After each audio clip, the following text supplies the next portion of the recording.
Welcome to Ask a Coach. I'm Kirsten Todd, your coach here at Hooked on Running, and we're with Georgia Bamber today, who is a success coach. She helps people to change their habits and to reach their goals. She's got a background in psychology and life coaching, business, nutrition, fitness. She's an endurance athlete herself, so she's very used to juggling. So I'm going to be talking to her today a little bit about just what a life coach actually is, and also about the sorts of things that she could help maybe you with. So welcome, Georgia. Hi, thanks, Kirsten. Nice to be here. Excellent. I guess firstly, is life coaching something that's just for some people, or can it help everybody? I think that is an excellent question. Actually, life coaching can help everybody. I would say nobody needs a life coach. People often say, well, you know, who needs a life coach? And I would say, well, no one needs it. No one's going to die if you don't have a life coach, right?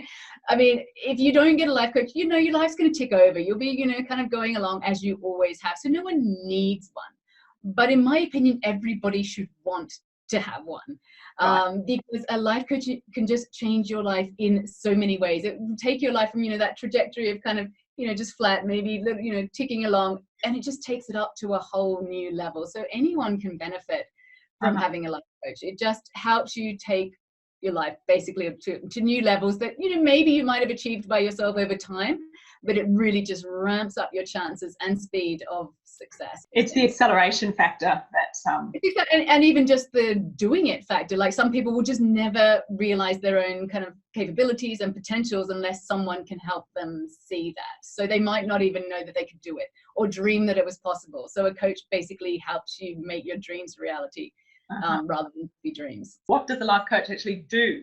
So we kind of see what the outcome of having a life coach might be, but what do you as a life coach do? What are the nuts and bolts of it? In a couple of sentences. Yeah. Well, I suppose like any coach, you know, your job is to maximize people's potential. I mean, you as a running coach try and help people become better runners or have PBs or, you know, finish a race, whatever it is. So it's that same thing, but we do it in regards as the life bit suggests, you know, in relation to life as a whole. You know, people are really comfortable with the idea of having a fitness coach or a sports coach to help them reach their goals, but there's a lot less understanding around what a life coach does. But essentially it's the same thing. So what we help people do, or what I help people do, is get really clear on what it is that they want, because a lot of people just have a feeling of unease or of unfilled potential or discontent, but they don't quite know what it is that they want. So we help them find clarity.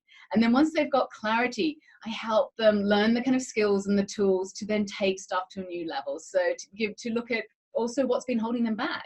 So I look at their mindset in terms of what's going on in their brains right now. And then I give them the tools to develop confidence and new habit tools and things so that they can move then forwards to do the things that they want to do with their lives. So generally we just help people gain clarity.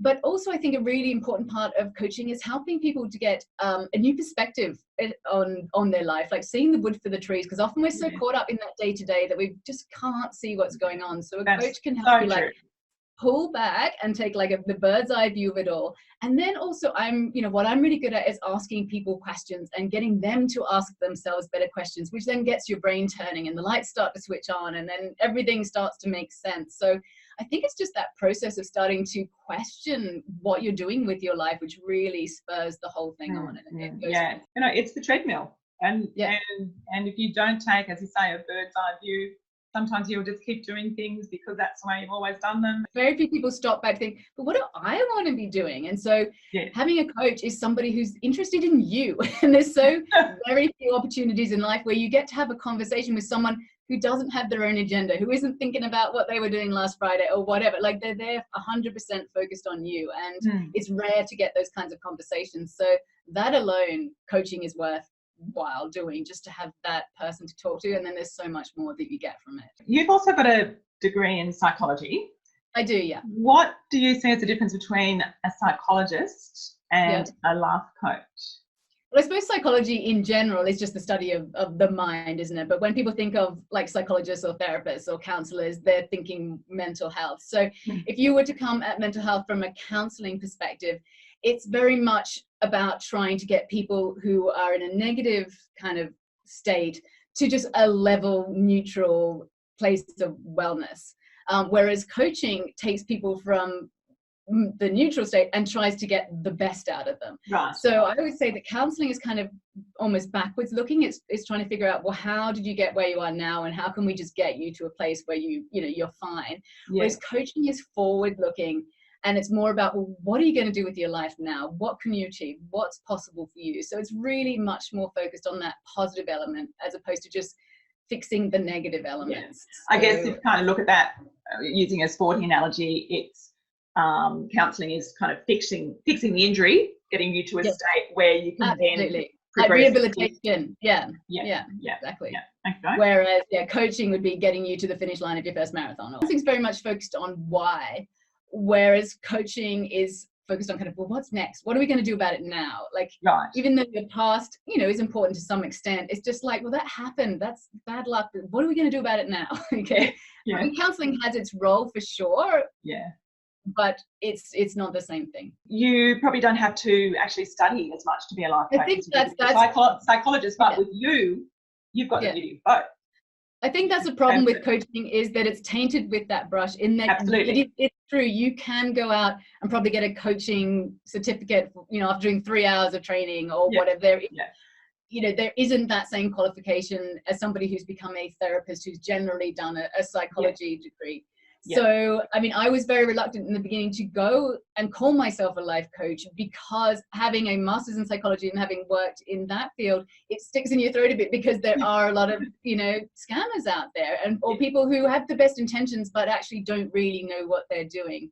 Yeah. Who just had a few hours training or just going on gut feel, but there's a lot more to it than all of that. And I think having the training in mental health in general really helps with coaching. For sure. So yes, I understand why people are hesitant, and people think of it as like a luxury. But the way I look at coaching, it's probably the best investment after you've got food and shelter. It's the best investment you can make, because it gives you the opportunity to go from here to here. Like, you can be happier, you can be healthier, you can be more wealthy, you can be more successful. Like, why wouldn't you pay to have more money? It just makes sense. So it's like, people think of it as this kind of frivolous luxury, but actually it's a serious investment which has, big payoffs. So going back to, you said something which resonated before, which was about you get people to ask themselves the right questions. Mm-hmm. I've heard, I was reading something the other day, and it described life coaching as a no BS workout for your brain. Would you agree that it's a bit of a hard workout? I think it is, in the sense that coaching is about like really stripping things back and getting really honest with yourself. Like, it's becoming aware of how you think and how that thinking is causing you to feel, and then how that's influencing your whole life. And if you're holding on to any BS or telling yourself stories, you're only kidding yourself at the end of the day. And the results, everything that you have in your life, is going to be a direct reflection of what's going on in your brain. So you can bullshit yourself as much as you like, but if you haven't got what you want in your life, the buck stops with you. And so it's all about taking that responsibility and owning up to the fact that what you've got was caused by you and nobody else. So yeah, for sure, it's definitely, it would be in that sense, it would be. Yeah. So when you're working with someone, how do you know if you're focusing on the right things with them? How do you kind of, not so much how you draw that out of them, but what do you kind of do to check in and make sure that, this is really what we need to be focusing on here? Some clients, of course, come to me and they know what they want to do, or they think they know what they want to do. Often that is not. They're two very different things. What they want and what they need are not always the same. Yeah. But I will always, doesn't matter what they tell me they want, I always take them through an assessment process, which I call a life audit, where I go through every single area of their life. I get them to rate it. I get them to describe why they rate it that way. And then from that, we get a really good picture of everything that's going on and how it all interplays with each other. And then we can pick the pieces that need work on first. But at the end of the day, I actually don't think there is a right or a wrong place to start, because like anything, it all has knock-on and spillover effects into other areas of your life. It's like with health. If you start to eat better, well, then you have more energy, so you might start to exercise more, and then you start to sleep better, because it's just all has knock-on effects. So I think you can pretty much pick any area of your life and start to learn the tools and skills, and then that will filter into the rest of it. Sure. So maybe you could give us an example of how you've helped someone. Yeah, okay. So, well, let's say a client that I had just finished up with recently, she came to me because she just left her job for various reasons and didn't kind of know what she wanted to do next with her life, like what the future, she didn't know what she wanted the future to look like.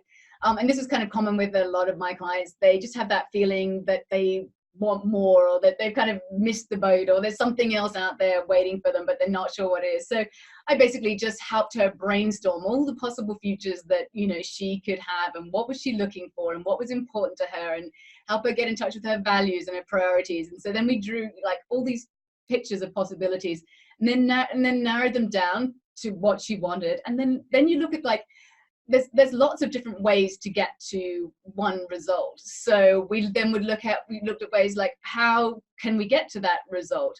And then I helped her pick the best track to get to the results that she wanted. And she went from being, you know, unhappy with the job that she had, which she left, not knowing what she wanted to do. And 3 months later, she's running a flourishing business, doing something that she's always dreamed of, but she never thought was possible because she didn't have that confidence and the courage, or just the kind of vision to believe that it was possible. And so I just helped her. She had everything in her, and that's what I love about the job. The clients actually have everything in them. It's just, I'm just really uncovering it for them. Yeah. And so now she's running, you know, this brilliant flourishing business, and it's so fun to see her succeed like that. Yeah. I mean, so that's like a typical thing, somebody just needing that clarity around what they want next, and then giving that, you know, the push and also the support and the accountability to then start making steps to make those new visions happen. So well, that doesn't sound too scary. No, it's not. It's really fun. I think people always, you know, the first session that people come to me, they're always like really nervous. And I'm like, no, this is fun. I think, you know, and it's a bit of both. Can be confronting as well, because you do have to ask yourself why you haven't got what you want yet, or how you've gone wrong. Like, it can be like that. And I don't think I've yet to have a client who hasn't cried. Like, there is crying always involved, isn't it? Because you have to like kind of, you know, take a few home truths on board, you know, sometimes, because, you know, if you were doing everything perfectly well, then your life would be amazing and perfect and whatever. But I think everybody's life is a work in progress, and you can always do better. You can always do more. I don't think anybody is a 10 or 100% or whatever. Like, there's always room for growth and change. Otherwise, life would be boring. So most people are they're scared to try anything different. They're scared to make mistakes. They're scared to fail. So they all stay in their little comfort zones when there's so much out there. I would say, you know, people are sort of scared to let go and change. But there's also that sense of almost a little bit of a sense of loss, I imagine, sometimes, in that this is who I am, but in fact, and I want to be someone different. Not someone different, but I want things to be different. But you do have to sort of just let go of those things, and there may well be some sort of sense of a loss of, I don't know, loss of how things were in a way. Yeah, I think in some sense, but I think we just get carried away with life, and sometimes we get lost ourselves in that. Like, you start off on one path in your mid-20s, and you have kids, or you know, you have your career or whatever it is, and then 10 years later you're like, how did I get here? You know, life just takes you there, and we're so unaware sometimes. So I think the whole coaching process gets you to look at, like, this is how I got here, and this is where I want to go next. Like, it just pulls you back. It sounds like you absolutely love what you do. I really love that. What motivates you to do this?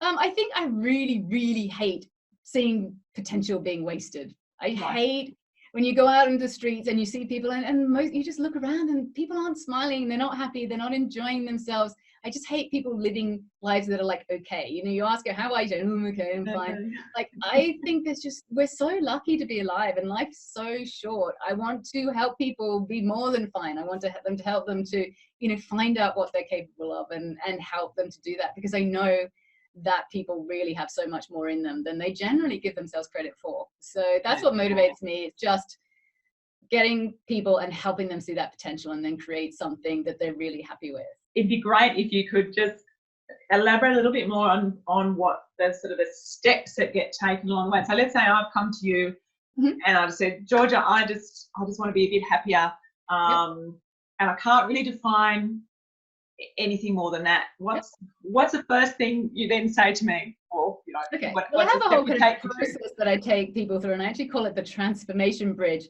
And in that bridge, there's like two parts of it. So one part of coaching is what I call the pillars of transformation. So those are kind of the underlying qualities that I help you to attain throughout coaching. And those are awareness of kind of what you're thinking, what's, and what you're feeling. It's about taking responsibility, which is what we talked about earlier, just accepting the fact that the only person who got you where you are now is you, and the only person who's going to get you to where you want to go is you. And then the third one is about taking action. People need to be willing to actually do something and get off the couch and start to, commit to something. But in terms of the actual steps, it's all about the clarity to start with. Like, if you don't know what you want, obviously we're going nowhere. So the first step is that clarity, really helping you to figure out what it is that you want. So that's about coming to terms with your values and your priorities and things that you dreamed of and what suits you as a person. So it's about clarity.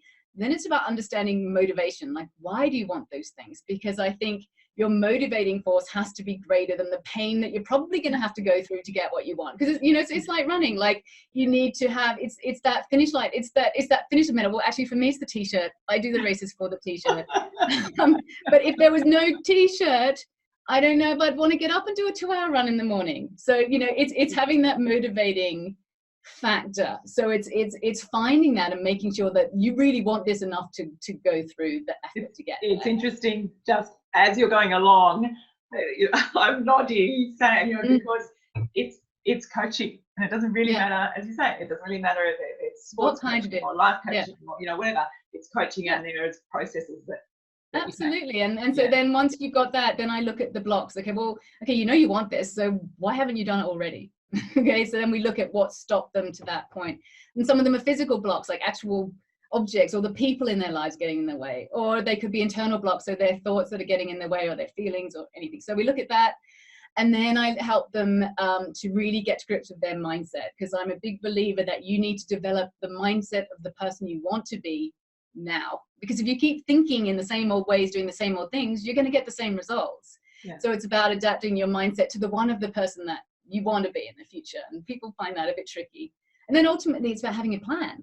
And that is what you do. You give people a coaching plan. If you don't get up in the morning and you don't know what you're supposed to do that day in order to reach your goal, well, you're not going to do it. So it's actually then breaking it down to a practical step-by-step plan as to what you need to be doing each day. So I imagine it's the exact same process that you take people through in running. It's just applying it to that, a different level of thinking. It's to life in general, or whatever goal it is that you've set.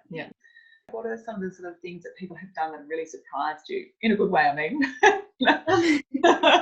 I think all my clients, luckily I'm pretty good at helping people create kind of the changes and reach their goals. So I think there's nothing that surprised me except that how surprised they are. I think that's what I find most surprising. People seriously underestimate themselves all the time. They really lack in confidence. They have a lot of dreams, but they don't believe that it's for them or that they can do it. So I think what surprises me most is how surprised people are. They're like, whoa, I've done this. So that's what surprises me. That they didn't believe in themselves. Like, I believed in them, and it takes them that time to have that belief, and then they're like, wow, I did this. So which must be very rewarding. Absolutely, that's what makes the job fun.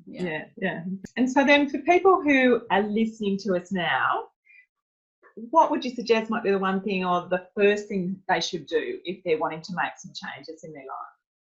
Definitely. Other than call you, of course. Of course. Hire me. I am the most awesome life coach that you will find. That, of course, is a brilliant idea. But it's all about awareness. That is the key, I think, to all change, is understanding that everything you're thinking is what is influencing what's going on in your life. And most people, we have something like 50, 60,000 thoughts a day. Like, how many of those are you actually aware of? I know it's a lot of them are unconscious. A lot of them are unconscious. Like, I need to move my arm and my leg or whatever. But a lot of them are conscious. And the large majority of actually the conscious thoughts are usually negative, which, it's all that negative self-talk that you're telling yourself. So it's about becoming aware of what you're telling yourself, and then how that's affecting how you feel. And then your feelings obviously affect your actions. So it's the very first step is just creating that level of awareness. So if you're doing something or frustrated with something, just take a step back and say, what was I thinking? What was going through my head as I stopped doing that? Or why didn't I, go that extra, 100 meters to the finish line? Why did what was I thinking? And that's where your key will lie in terms of what's been holding you back or what's making you feel the way that you're feeling. So awareness is always the number one and most important thing, I think, in self-coaching, if that's what we want to call it. Yeah.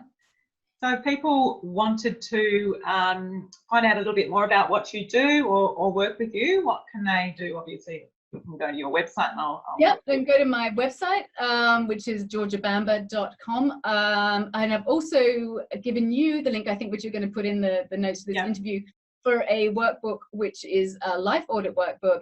And that that'll take you through kind of the basic process that I go through with my clients in their first session with me, and that's just doing that overview of your life. And it's a really good place to start, because you can figure out, okay, what's going right, what's going wrong, what do I need to work on, and then from there you can make a plan as to how to make the changes that you want. But yeah, that will help with creating that awareness. So that would be a really good first step. Yeah, and so people are always on my site. You can book straight for I do a free 20-minute discovery call with people so they can explore coaching, and I can explore, what it is that they want to achieve, and then we can make a plan as to how we can make that happen through coaching works. So that's available as well on my website. And so your coaching is mostly one-on-one? It's mostly one-on-one. Next year I will be starting again, probably some group programs, but at the moment the best way to work with me is one-on-one. Yeah. Okay, all right, that all sounds wonderful. As I said, it doesn't sound very scary at all, and I think when you spell it out like that for us,